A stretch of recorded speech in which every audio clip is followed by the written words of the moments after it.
Elle avait tout préparé pour son fils. Une école privée, des vêtements impeccables, un programme extrascolaire complet. Tout, sauf une chose, accepter que son fils est un professeur noir. Elle a demandé à ce qu'il soit changé de classe. Elle n'a jamais voulu lui parler. Mais ce même professeur allait bientôt lui sauver la vie au sens littéral. Voici une histoire qu'elle ne racontera peut-être jamais, mais qui l'a changée à jamais. La rentrée s'annonçait parfaite pour Sarah Whitman. Mère célibataire, cadre dans une entreprise de marketing, elle tenait à ce que son fils Josh, 9 ans, soit protégé de mauvaises influences. Elle avait choisi une école privée réputée de banlieue, avec une majorité d'enseignants qu'elle jugeait convenable.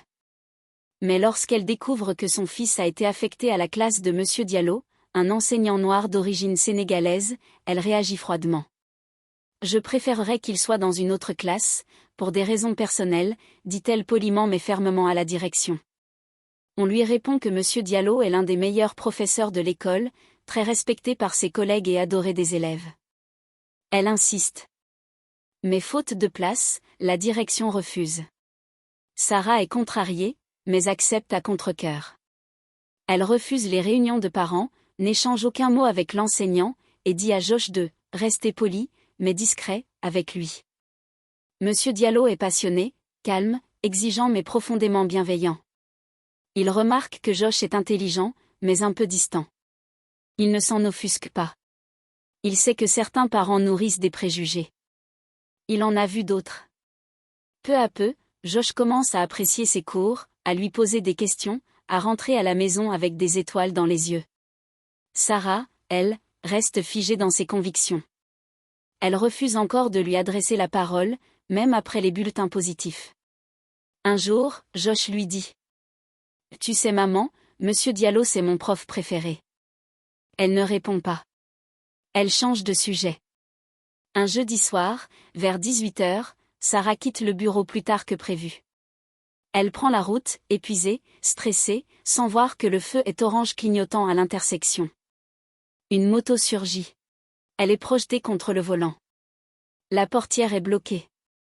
Une foule commence à se former. Personne n'ose s'approcher.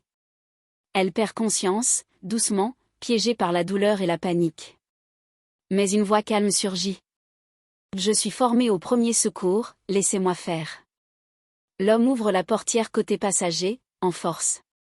Il coupe sa ceinture, stabilise son cou avec sa veste. Il vérifie son pouls, protège ses jambes, parle à l'ambulance au téléphone. Elle revient à elle brièvement.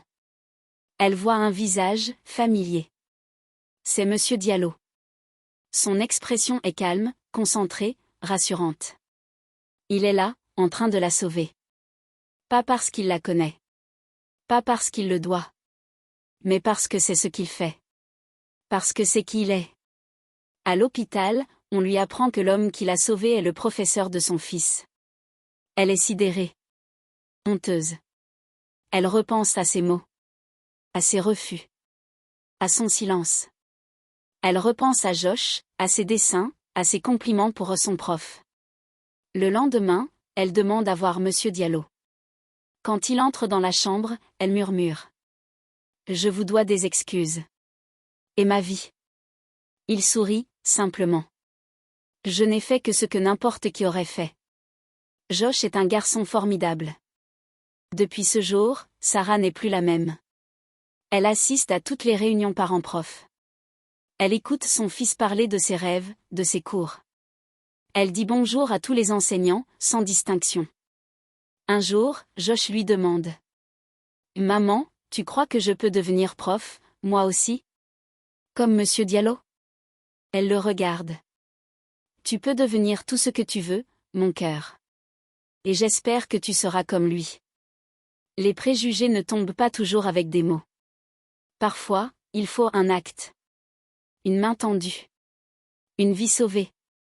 Ne juge jamais un homme à la couleur de sa peau, surtout s'il pourrait un jour te sauver.